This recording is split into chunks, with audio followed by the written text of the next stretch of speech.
Hoy trataremos el tema de hiperplasia prostática benigna. Mi nombre yo soy el doctor Herbert Hernán Flores Cosi, soy médico asistente del Servicio de Urología del Hospital Nacional Arzobispo Loaiza. La hiperplasia prostática benigna pues es una de las patologías que nosotros vemos muy frecuentemente en la consulta de nuestro servicio, ¿no? Vamos a recortar un poco de lo que son nuestros conocimientos de anatomía. Recuerden que la próstata es una glándula sexual accesoria con función secretora exócrina, ¿no? Está relacionada con el proceso de la fecundación. Recuerden que la glándula prostática, dentro de su secreción, pues van a darnos estas sustancias que nos van a ayudar con el tema de la maduración de lo que es el espermatozoide para que se pueda producir la fecundación, ¿no? El peso aproximado de lo que es la próstata está entre 15 a 20 gramos. Recuerden que está situado en la pelvis y tiene la forma de un cono truncado. Veamos acá en la imagen lo que ya hemos dicho, la forma de un cono truncado, esto que se encuentra a nivel de lo que es la pelvis, y vemos las diferentes relaciones que tienen con diferentes partes del aparato genitourinario masculino, ¿no? Con la vejiga urinaria, con la uretra, con las vesículas seminales y todos los demás, ¿no? Anatómicamente, pues nosotros dividimos a la próstata en zonas, una zona central, una zona periférica y una zona transicional. La patología de la hiperplasia prostática benigna se va a producirse en la zona central en un 25%. Bueno, mejor dicho, la zona central representa un 25% de lo que es la glándula prostática, la zona periférica representa el 70% de lo que es la glándula prostática. En esta zona periférica es donde primordialmente se van a producir lo que son los temas de cáncer de próstata, y la zona transicional, que representa solo el 5% de la glándula prostática, pues va a estar relacionado íntimamente con lo que son los cuadros de hiperplasia prostática benigna, ¿no? Entonces verán que la zona que produce crecimiento prostático en forma benigna representa muy poco en sí de lo que son la división anatómica de lo que es la glándula prostática, ¿no? Ustedes vean acá en este dibujo, van a ver muy claramente la zona central, la zona periférica y la zona transicional. Vean ustedes esta zona transicional que justamente se encuentra envolviendo el conducto de la uretra. Justamente esta localización anatómica de esta zona transicional de lo que es la glándula prostática pues hace que el crecimiento empiece a producir obstrucción y toda la estela de signos y síntomas que vamos a escribir en un momento. Igualmente vemos acá las diferentes zonas, la zona fibromuscular, la zona transicional que se encuentra envolviendo lo que es el conducto de la uretra, la zona central y la zona periférica. Vean ustedes que todo esto es la zona periférica, pues donde se va a producirse lo que es normalmente el cáncer de próstata, ¿no? Esto es importantísimo porque el abordaje quirúrgico que nosotros vayamos a hacer en el paciente que tiene un problema prostático pues va a depender de justamente de dónde se ha producido el crecimiento de la glándula prostática, ¿no? También es importante para el seguimiento posterior de lo que es de posoperatorio del paciente. Un paciente que ha sido operado de un cuadro benigno de próstata no significa que nunca más vaya a tener que venir a la consulta. Sencillamente nosotros, cuando hacemos la cirugía de hiperplasia prostática benigna en cualquiera de sus modalidades, ya sea cirugía endoscópica o cirugía convencional, pues lo que tenemos a sacar es normalmente la zona transicional y parte de lo que es la zona central. Dejamos la zona periférica, que está compuesta por la cápsula, y de ahí puede salir cáncer de próstata en cualquier momento. Entonces un paciente posoperado de un cuadro benigno de próstata tiene que venir a sus controles respectivamente en el paso siguiente, los años después de la cirugía. Histológicamente vamos a ver que la próstata está formada por acinos y sus conductos recubiertos por células epiteliales. Estas células epiteliales tienen función secretora, como ya hemos dicho, es una secreción exócrina que contribuyen a la composición del plasma seminal, ¿no? están inmersos en un estroma formado por músculo liso y fibras colágenas. Por eso que para que se produzca el tema de la eyaculación, la musculatura lisa de la glándula prostática se va a contraerse y esto va a producir que se produzca en sí la eyaculación del semen. Acá vemos histológicamente cómo van a hacer el tejido glandular, esto de lo que es la glándula prostática, ¿no? Entonces es un recuerdo histológico esto para que nosotros podamos ver cómo es la composición de la glándula prostática. La próstata está regulada hormonalmente por los andrógenos. Los receptores androgénicos responden principalmente a la dihidrotestosterona, que viene a ser el producto de la conversión de la testosterona por la enzima 5-alfa reductasa, ¿no? Entonces el crecimiento prostático va a ser debido a esta hormona, la testosterona, específicamente a su metabolito que es la dihidrotestosterona, ¿no? ¿Por qué crece en las personas adultas por encima de los 40 años y no porque mucho más antes?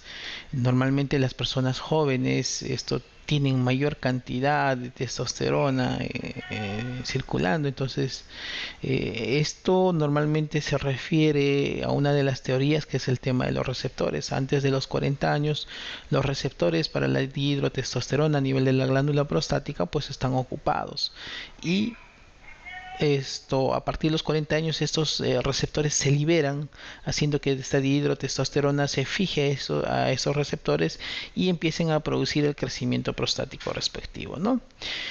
El hecho de conocer que tiene que haber una enzima, la 5-alfa reductasa, para transformar la testosterona en dihidrotestosterona es muy importantísimo, porque el tratamiento el tratamiento médico que vamos a hacer para lo que es la hiperplasia prostática benigna, justamente va dirigido a bloquear esta enzima 5-alfa reductasa, ¿no? El músculo liso de lo que es la glándula prostática, el cuello de la vejiga, tiene receptores alfa-adrenérgicos que van a intervenir en el tono de la glándula, ¿no?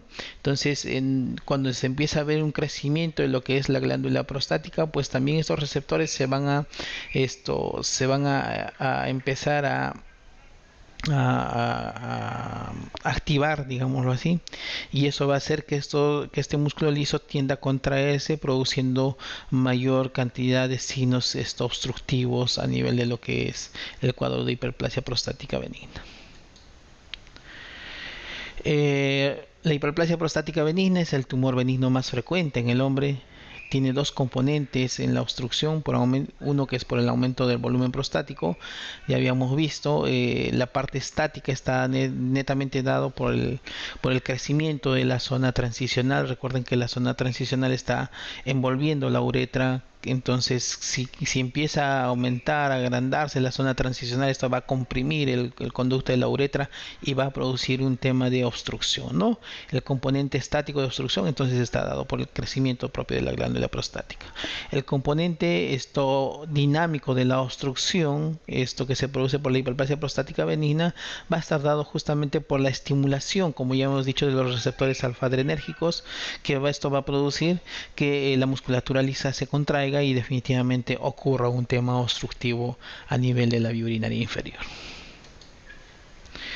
Los síntomas que nosotros vamos a tener han cambiado muchísimo en nomenclatura. Antiguamente hablamos de lo que se llama el prostatismo, que nosotros lo dividíamos en síntomas irritativos y en síntomas obstructivos. Actualmente hablamos de lo que son los LUTS, ¿no? Los LUTS, que es lo mismo, pero nosotros ahora separamos la sintomatología en los síntomas de almacenamiento y los síntomas de vaciado, ¿no? Los de almacenamiento definitivamente van a producir síntomas irritativos a nivel de la vía urinaria, y el vaciado pues está relacionado con los síntomas obstructivos de la vía urinaria, ¿no? Los síntomas de almacenamiento se producen por estimulación del músculo vesical ocasionado por el aumento del volumen prostático, generando un detrusor inestable. En cambio, los síntomas del vaciado se producen por el aumento en el volumen de la próstata. Ya habíamos dicho que el crecimiento de la zona transicional de la glándula prostática es el componente estático, y por la sobreestimulación de los receptores alfa-adrenérgicos, que es el componente dinámico de la obstrucción, de los síntomas obstructivos de lo que es la hiperplasia prostática benigna.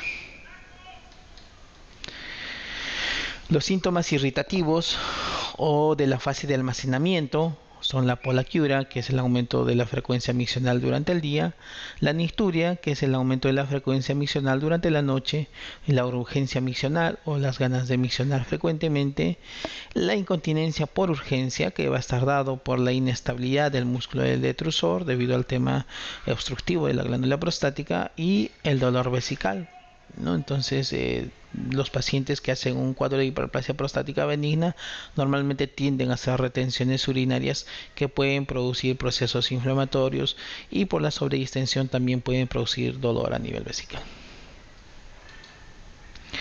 Los síntomas obstructivos o de la fase de vaciado, tenemos el chorro miccional débil. Definitivamente este es el principal signo y síntoma por el cual vienen los pacientes. Demora en el inicio de la micción, o también lo que se llama la excitación, ¿no? Es el periodo de excitación que es más largo de lo común, ¿no? Una micción entrecortada, el paciente normalmente viene, refiere que esto empieza a miccionar con buen chorro, se detiene en forma abrupta, aguda, y luego de unos cuantos segundos, 5 o 10 segundos, otra vez empieza a orinar, y así va haciéndolo en forma entrecortada, ¿no? La sensación de vaciado incompleto o la sensación de tenesmo vesical, el paciente se va al baño, micciona, y entre los 5 a 10 minutos posteriores a la micción, pues empieza a tener nuevamente unas ganas de orinar, como si tal vez no hubiera completado su micción, ¿no? Entonces el paciente se dirige hacia el baño y va al baño y micciona solo una cantidad pequeña, y muchas veces se pregunta, pues, tantas ganas de orinar para tan poco. Bueno, eso es lo que es la sensación de vaciado incompleto, ¿no? La retención completa de orina o la retención aguda de orina, eso es cuando el crecimiento prostático es severo, pues hay un componente obstructivo muy fuerte, muy importante, ¿no? El goteo postmiccional definitivamente es uno de los signos y síntomas obstructivos que también van a referir los pacientes. Y la incontinencia urinaria por rebosamiento, llega un momento en que la vejiga tiene tanta retención de orina por encima del 80%, que lo que hace sencillamente es rebosar la orina y empezar a salir en forma de gotitas por el conducto de la uretra, ¿no? Acá tenemos un score que usamos nosotros en lo que es la especialidad, que es el índice IPS, que es el score internacional de sintomatología prostática. Ustedes vean que en este score de IPS hay la presencia de tanto síntomas de la fase de almacenamiento como de la fase de vaciado, síntomas irritativos y síntomas obstructivos. Vemos que el primer síntoma es el vaciamiento incompleto, o lo que llamamos nosotros como el tenesmo vesical. 2 es la frecuencia miccional, que está relacionado con lo que se llama la polaquiuria, la intermitencia o el chorro urinario entrecortado, la urgencia, que es las ganas de orinar, el chorro débil o la disminución del chorro, y el esfuerzo o pujo que tiene que realizar el paciente para poder miccionar. Y la nocturia también es un síntoma irritativo o de la fase de almacenamiento, ¿no? Que también se evalúa. Se le va dando en relación a los criterios que ponemos ahí un valor respectivo, y al final nos sale esto, ¿no? Los síntomas, el IPS, los síntomas de prostáticos leves van de 0 a 7, los moderados de 8 a 19 y los severos de 20 a 35. Esto es una mesuración de lo que es la sintomatología, que nos va a indicar cuál es el tipo de tratamiento más adecuado para el paciente. Definitivamente un paciente con unos síntomas leves será mejor tratarlos con un tratamiento médico. Los moderados probablemente se pueda intentar un tratamiento médico para ver si puede funcionar o no. En cambio, los severos normalmente tienen que ir a un tratamiento quirúrgico. Pero recuerden, el IPS no es totalmente definitorio para dar la indicación quirúrgica de una cirugía prostática. Nos ayuda, sí nos ayuda, pero no es el estudio definitorio que nos va a indicar si debemos operar o no debemos operar a un paciente. Otra cosa que deben saber es que cuando el paciente ya entra en una retención urinaria aguda y se le tiene que colocar una sonda Foley, pues no se realiza ya el IPS, no tiene sentido realizarlo. La evaluación bueno, recuerden ustedes que definitivamente el tema de la anamnesis es muy importantísimo. Preguntaremos al paciente por la presencia de los síntomas irritativos o obstructivos o síntomas de la fase de almacenamiento o también conocido como la fase de vaciado, ¿no? Poliaquiuria, nocturia, disminución del chorro transportado, pujo, tenesmo vesical, goteo postmiccional y todos los demás que ya hemos nombrado anteriormente, ¿no? En el examen físico, definitivamente uno de los exámenes que hasta la fecha no ha sido suplido por algún otro es el examen del tacto rectal, ¿no? No hay un examen ni laboratorial ni imagenológico que todavía haya llegado a tener mayor sensibilidad y especificidad que el tacto rectal, ¿no? El tacto rectal nos va a dar algunas características de la glándula prostática como el tamaño, la consistencia, la superficie y la adherencia, ¿no? Dentro de ellos es importantísimo siempre la consistencia para hacer el tema del descarte de cáncer de próstata. Recuerden que los cuadros de hiperplasia prostática benigna van a tener una consistencia fibromuscular o una consistencia blanda, ¿no? En el tema de lo que es aumento de la consistencia de la glándula prostática, muchas veces un poquito más duro, pues puede ser debido también a procesos inflamatorios, prostatitis, infecciones urinarias y otras cosas, ¿no? En el tema de laboratorio, pues el PSA actualmente el PSA total sigue siendo uno de los exámenes preferidos por nosotros para tema de screening o descarte de cáncer de próstata. La uricreatinina nos van a ayudar para hacer el chequeo de lo que es la función renal. Recuerden que cuando hay un proceso de obstrucción a la salida de la vía urinaria, esto puede causar reflujo vesicoureteral, vesicoureterorenal y causar problemas de hidronefrosis e insuficiencia renal, ¿no? Y el urocultivo importantísimo siempre para descartar el tema de infecciones urinarias. La ecografía renovesicoprostática con residuo postmiccional es importantísimo en la evaluación del paciente, esto que viene con un cuadro de hiperplasia prostática. Esto siempre es importante la evaluación del riñoncito para ver si ha habido dilatación, no hay dilatación, hidronefrosis, no hay hidronefrosis. Además, la ecografía renal ha sido de muchísima ayuda para hacer el diagnóstico incidental de lo que son los tumores renales, que actualmente nosotros podemos verlos con mayor frecuencia en nuestra práctica diaria de la urología, ¿no? La ecografía prostática nos va a indicar el tamaño de lo que es la glándula prostática. Se puede expresar en gramos o se puede expresar en centímetros cúbicos, dependiendo del lugar donde uno realice el estudio ecográfico, ¿no? Y depende de cómo esté ya puesta la codificación de la máquina de ecografía, ¿no? Algunas máquinas ecográficas te expresan en gramos lo que es la próstata y otras te expresan en centímetros cúbicos, ¿no? En volumen. Y bueno, es importante definitivamente el tema de la vejiga. ¿Por qué? Porque una de las características cuando hay crecimiento prostático es el engrosamiento de la pared vesical. Normalmente la pared vesical tiene un grosor entre 1 a 3 milímetros. Cuando hay un proceso obstructivo por la glándula prostática, este músculo de la vejiga o músculo detrusor tiene que empezar a realizar más esfuerzo físico para poder vencer esta obstrucción. Entonces lo que empieza a hacer empieza a hipertrofiarse, por lo tanto empieza a engrosarse, ¿no? Entonces en cuadros de hiperplasia prostática nosotros encontramos paredes vesicales que van entre los 5, 6, 7, 8 milímetros, ¿no?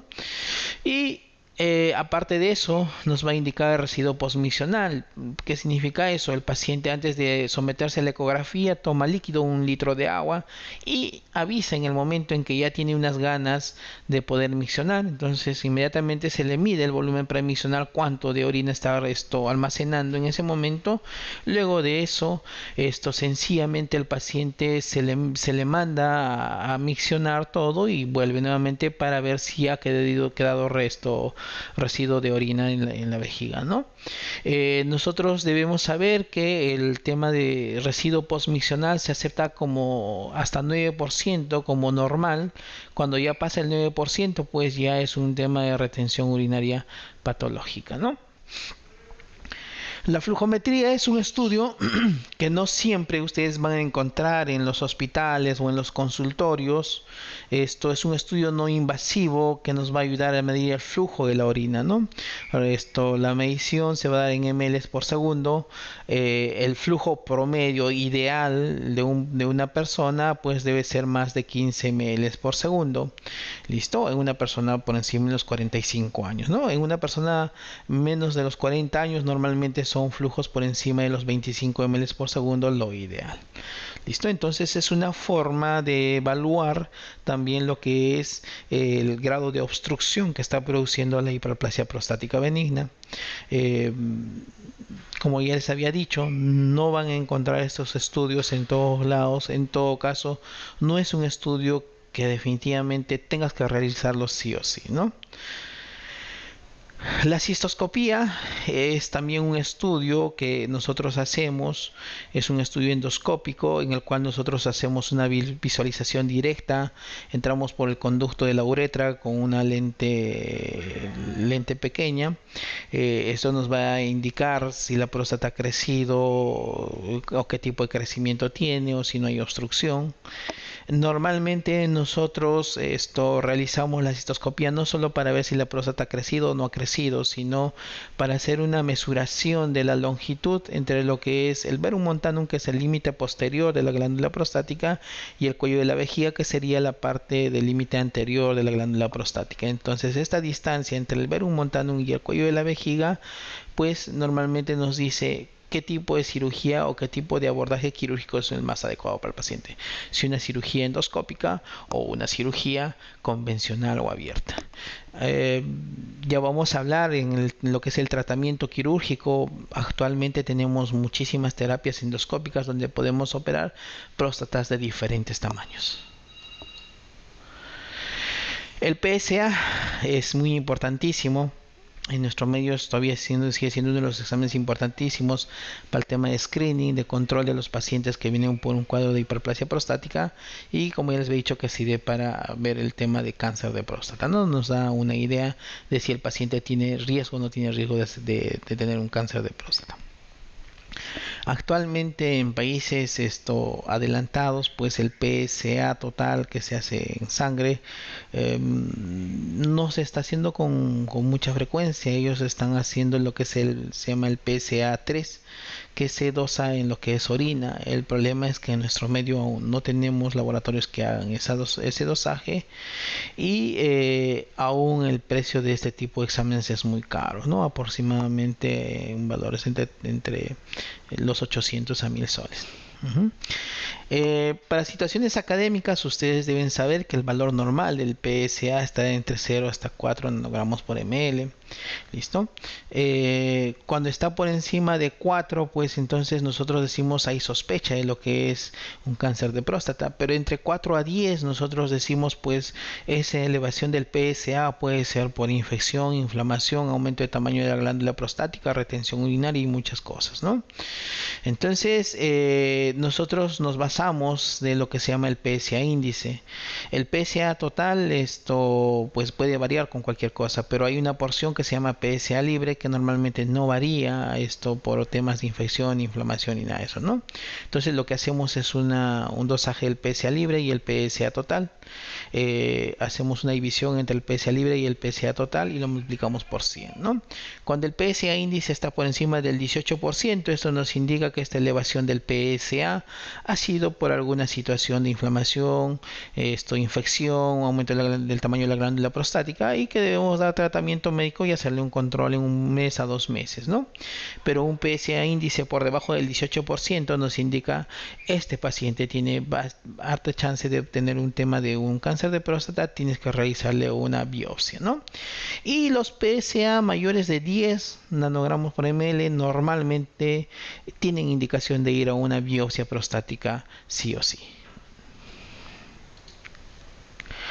Hay que hacer diagnósticos diferenciales. Definitivamente lo que es el cuadro de la hiperplasia prostática benigna, el cáncer de próstata, definitivamente va a dar los mismos signos y síntomas, tanto del tema de almacenamiento de irritativos o de la fase de vaciado obstructivos, ¿no?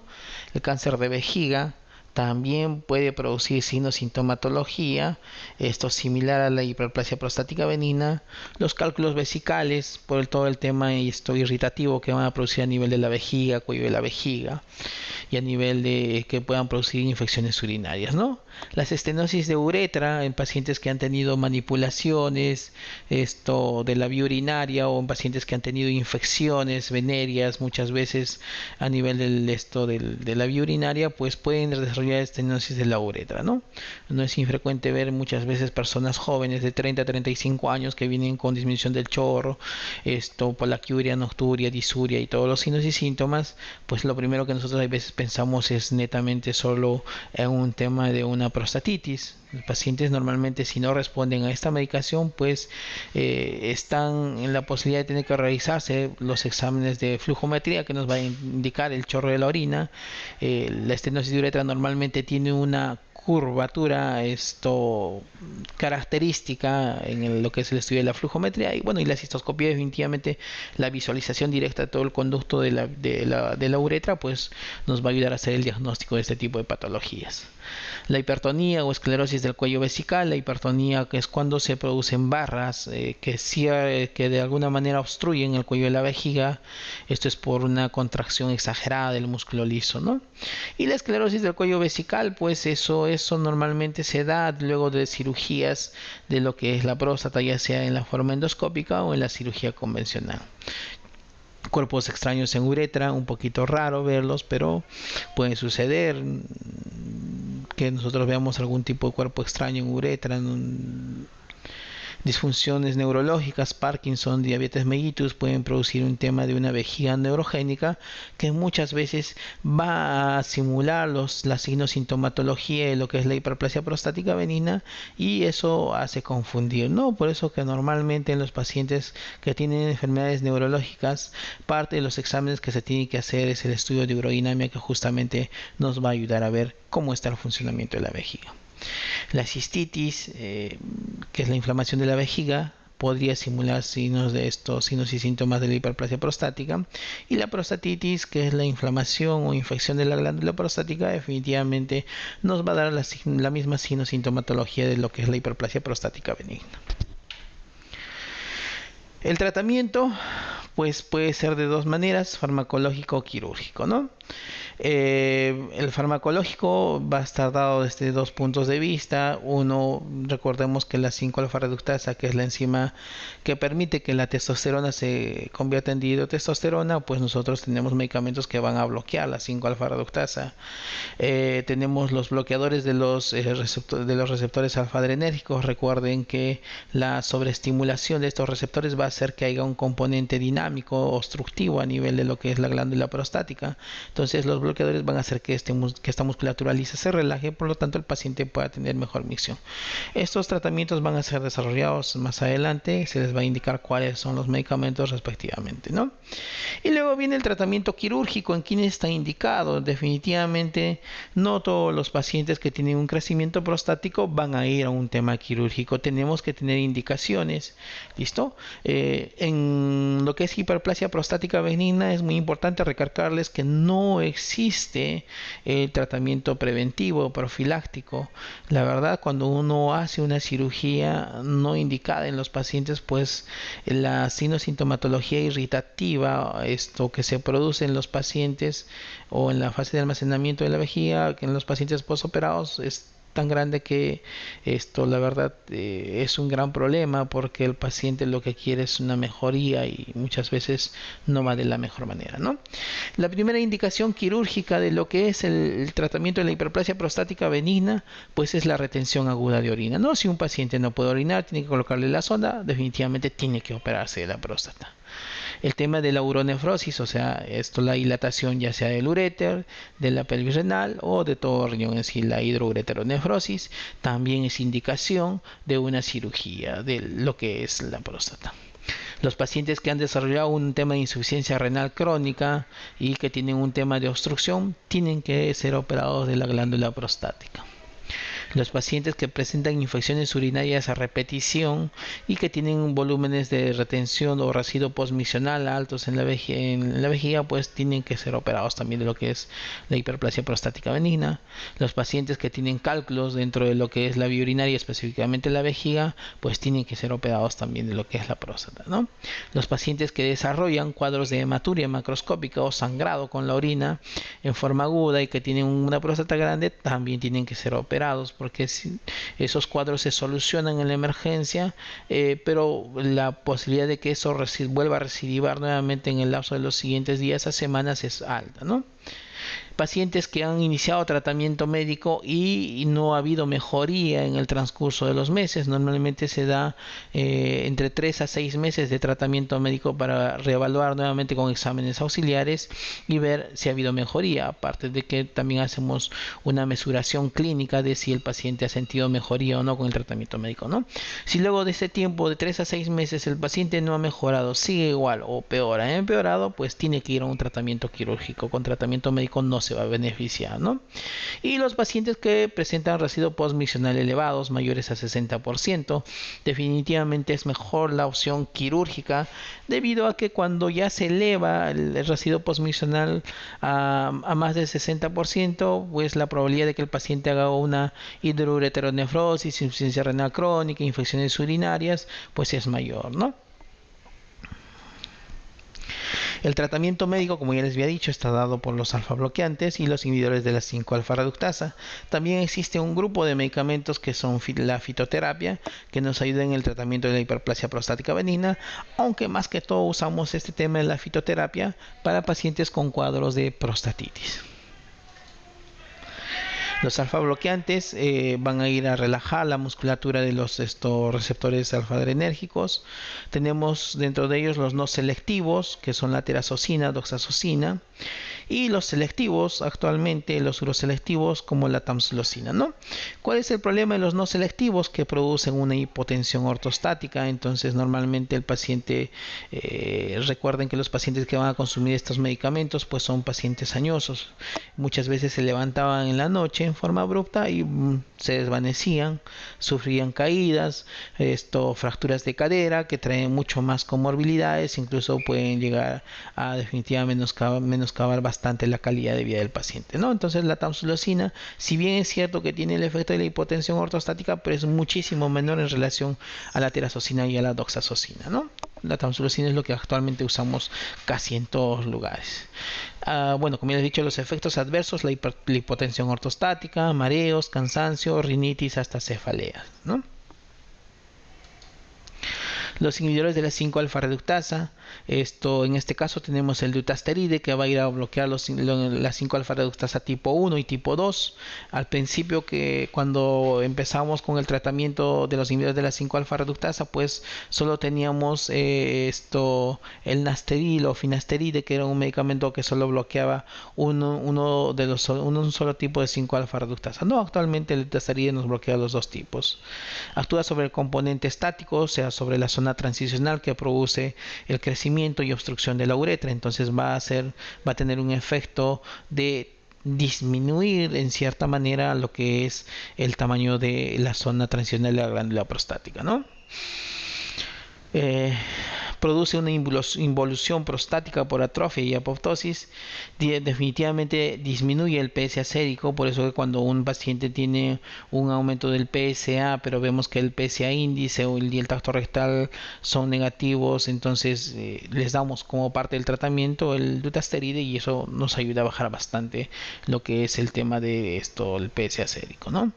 Entonces la respuesta, como ya les había dicho, normalmente se espera de 3 a 6 meses. La respuesta máxima se va a dar a los 6 meses.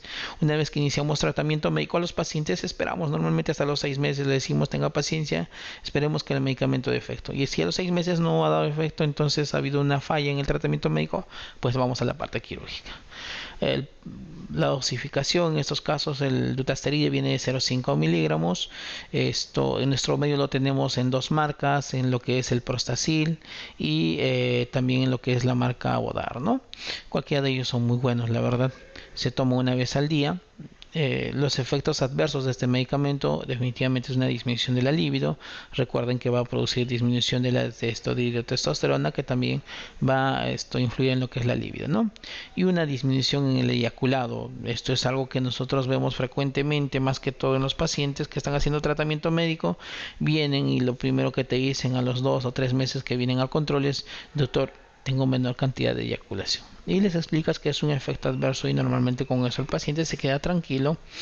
Este tema de la disminución de la libido y disminución del eyaculado pues van a desaparecer una vez que el paciente deja de tomar la medicación. La fitoterapia, tenemos varios tipos de medicamentos: el Permison, Cefazabal, Permison, que es el Serenoma repens, el Cefazabal, que tiene el Pygium africanum, Hipoxyroperi, Utricadioquia y Secalecerelea, ¿no? Como les digo, más que todo nosotros lo usamos para los casos de prostatitis, que nos va muy bien, la verdad, ¿no? Definitivamente son más baratos, mejor tolerados. Esto, pues bueno, es una de las posibilidades que podemos dar. El tratamiento quirúrgico, pues definitivamente, como ya hemos dicho, existen dos tipos de abordaje quirúrgico. Uno que es la cirugía convencional a cielo abierto, que se llama la prostatectomía convencional, que puede ser de dos tipos: suprapúbica y retropúbica, ¿no? Son estos tipos de técnicas quirúrgicas. La que comúnmente se practica en casi todos los hospitales es la suprapúbica, donde se hace una incisión media infraumbilical por debajo del ombligo de más o menos 10 centímetros. Por ahí se llega a acceder hacia lo que es la pared anterior de la vejiga, se apertura la pared de la vejiga, se hace una incisión a nivel del cuello de la vejiga, que es donde hay el crecimiento prostático, y en forma digital nosotros separamos el adenoma prostático de la cápsula prostática, ¿no? Y luego hacemos la reparación respectiva de todo lo que se ha hecho. En este tipo de cirugías normalmente las complicaciones que se pueden presentar son el sangrado. Recuerden que al momento de separar nosotros el adenoma de la cápsula prostática van a quedar bastantes vasitos que pueden sangrar, ¿no? Que pueden producirse un sangradito importante. Entonces lo que hacemos nosotros es, al momento de dejar la sonda Foley, que es de triple vía en este caso, pues tratamos de dejar el globo en la celda prostática para que comprima y haga hemostasia, ¿no? Esa es una de las funciones de la sonda que dejamos en la cirugía abierta. Y la otra función es definitivamente tratar de mantener bajo la vejiga el máximo de tiempo posible, entre 7 a 10 días, para que la sutura de la vejiga haga que las paredes de la vejiga cierren bien y no se produzca una fístula vesicocutánea, ¿no? Entonces, normalmente la cirugía abierta, como les he dicho, por protocolos, está reservada para próstatas de más de 80 gramos. La cirugía endoscópica, o sin corte, como llaman comúnmente, o en la gente es conocida como cirugía láser, pues tenemos que su mayor exponente es la resección transuretral prostática, ¿no? Es la con la que se empezó. Actualmente aún se sigue considerando el gol estándar en la cirugía endoscópica.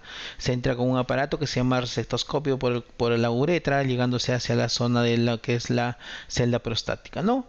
Y se produce lo que es la resección del todo el tejido prostático, específicamente del adenoma, hasta llegar a la cápsula prostática.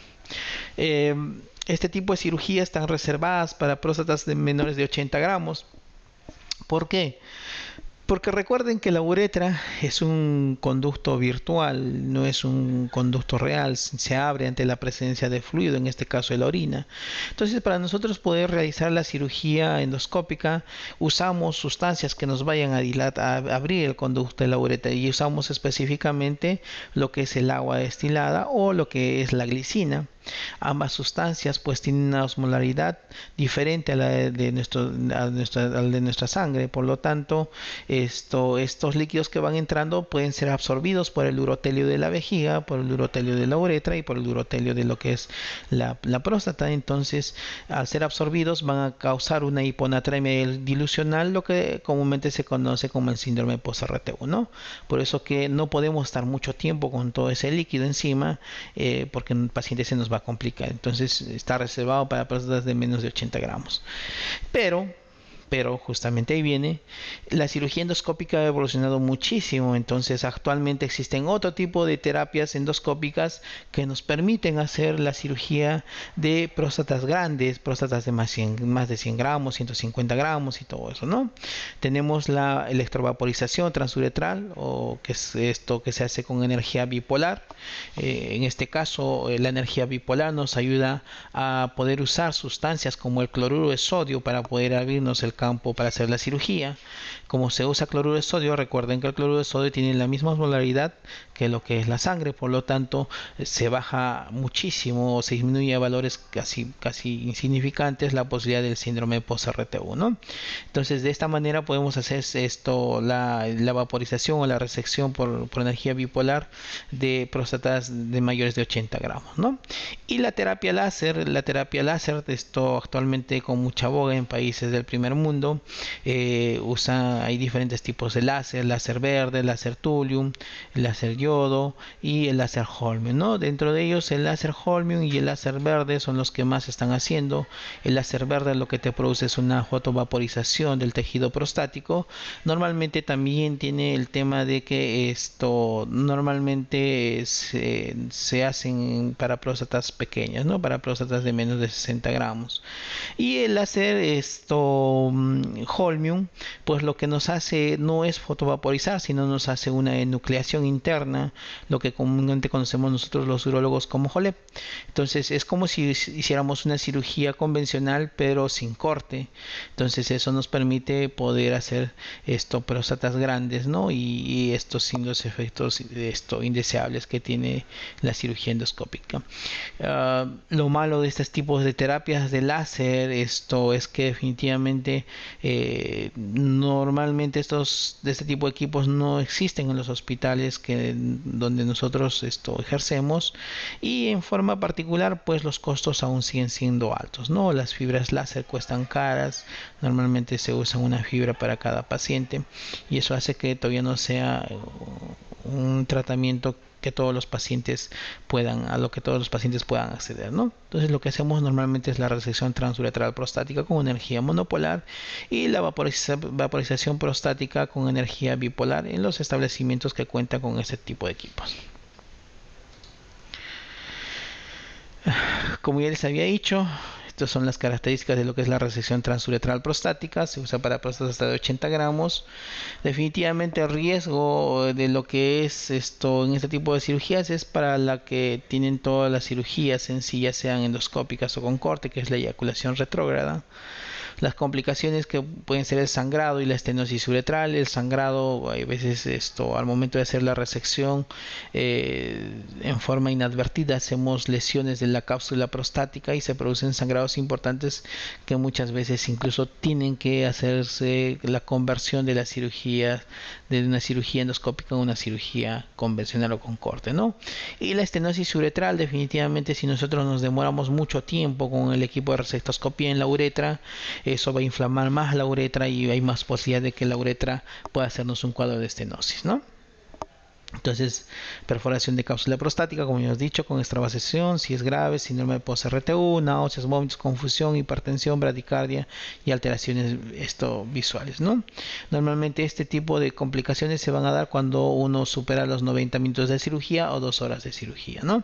Entonces, los pacientes tienen que ser indicados y definitivamente es importante la pericia del cirujano para evitar este tipo de complicaciones. La cirugía a cielo abierto, las ventajas es menor índice de retratamiento. Normalmente, como tú haces una separación directa de digital de lo que es el adenoma de la cápsula, pues la posibilidad de que tú dejes tejido prostático es muchísimo menor. Hay una extirpación completa, tú logras ver todo el tejido prostático, todo el adenoma prostático que sacas. No producen hiponatremia ilusional, definitivamente son mejores para próstatas de más de 80 gramos. Podemos sacar próstatas de 300, 350. Creo que la más grande que hemos sacado en el hospital Loaiza ha sido de 450 gramos, era una inmensidad de próstata, ¿no? Se puede hacer esto en pacientes que tienen anquilosis de cadera. pacientes que no pueden movilizar los miembros inferiores. Recuerden que para la cirugía endoscópica el paciente tiene que ir en litotomía. Entonces, si tenemos un paciente con gliosis de cadera, entonces podemos hacer la cirugía convencional o abierta, ¿no? Y en pacientes que tienen problemas de hernias, también la terapia de la cirugía abierta se puede hacer en forma conjunta en ese mismo con la reparación de lo que es la hernia inguinal, ¿no? La desventaja definitivamente es la incisión. La incisión produce dolor, puede infectarse, pues esto puede ocurrir algunas complicaciones, ¿no? Y definitivamente necesitan un mayor tiempo de internación. Normalmente los pacientes con una cirugía convencional o abierta están internados entre 7 a 10 días, ¿no? En un paciente que se realizó una cirugía sin corte o endoscópica, pues la internación normalmente está entre 3 a 5 días máximo. La técnica retropúbica, suprapúbica, como ya les he dicho, normalmente lo que hacemos nosotros es la suprapúbica. Ahí ven ustedes todo lo que ya se les había explicado anteriormente. Bueno, eso ha sido el tema de la hiperplasia prostática benigna. Ustedes han visto que es un repaso general. Se ha tratado de explicar todos los ítems respectivos a esta patología. Gracias.